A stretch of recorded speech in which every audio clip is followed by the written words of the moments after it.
Cherry, di binigay sa national team sina Nierva at Ea. Gemma, napalibero tuloy. De Brito, mas iningatan si Galanza. Ilang araw bago ang bigating FIVB Women's Volleyball Challenger Cup, nagkaroon ng sorpresa sa magiging lineup ng national team ang Alas Pilipinas para sa malaking kompetisyon.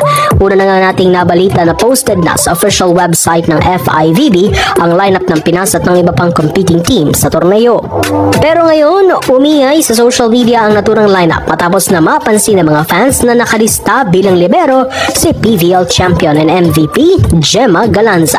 Yes, libero ang expected na position ni Gemma sa national team na medyo nagbigay palaisipan sa mga fans, lalo na sa mga fans si Gemma at ng Creamline.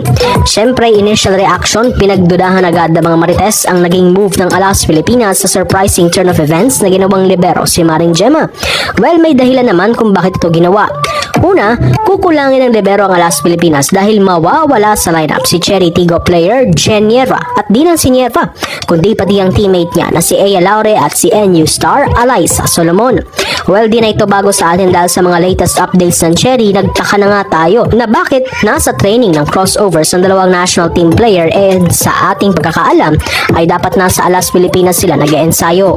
Mismong kinumpirma na nga ito ni Alas coach Jorge De Brito na ilang araw nang hindi nag-eensayo sa kanila sila Nierva at Laure. Ayon sa kanya, hindi umano nila nakukuha sila Nierva at Laure mura sa Cherry Tigo na busy rin mag-training dahil sa nalalapit na reinforced conference. Until now, we don't have Jen Nierva and Ea Laure from Cherry and we can't bring new players, so we need to find out and work things out inside our group. Well, posibleng hindi napapalaruin ng Cherry team sila Nierva at Laure sa Alas habang nasa reinforced conference. Posibleng strategic decision o practical call na lang ito ng Cherry na mas mahalaga for them na makakuha ng kampyonato with the complete lineup.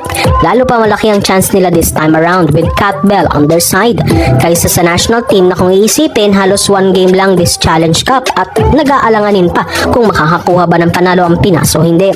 So it means kung mawawala ang dalawang Cherry star, mawawala ng isang libero ang team at matitira lamang si Don Macandili na libero ng koponan. Kaya naman ito naghudyat sa Alas na i-convert na si Creamline spiker Gemma Galanza na libero given na maganda rin ang kanyang reception and digging efficiency sa PVL. Tila pareho ito ng sitwasyon ni USG star Josh Ibanez sa men's national team na marami rin ang nagtaas ng kilay. But look, napakahusay ng performance si Josh sa huling national team competition bilang isang libero. Isa pa sa mga matibay na rason bakit ginawang libero si Gemma ay dahil umano hindi nakakatalon si Galanza sa mga nakaraang araw. Iyon ang inaalala ni Coach De Brito na kung pipilitin niya itong maging spiker baka may mangyaring di maganda sa kondisyon ni Gemma. At least, bilang libero, hindi kailangan ng talon ng husto. Gemma Galanza hasn't jumped for several days because she fell on her foot. It was painful, but as I said before, not yet decided. Something happened to Gemma's foot.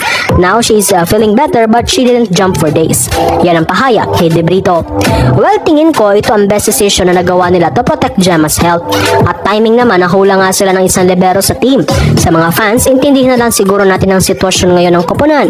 Mas kailangan natin ng defender na tutulong din kay Don Macandili dahil mahirap naman kung susuluhin lamang ni Don ang lahat ng responsibilidad.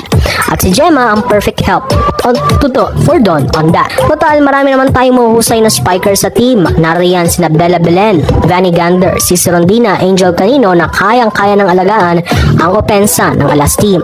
Bukod sa Cherry Stars, wala nga rin si Solomon na nasa lineup sana pero di makakalaro dahil umano sa injury nito. Let's just trust the process and play with what we have right now.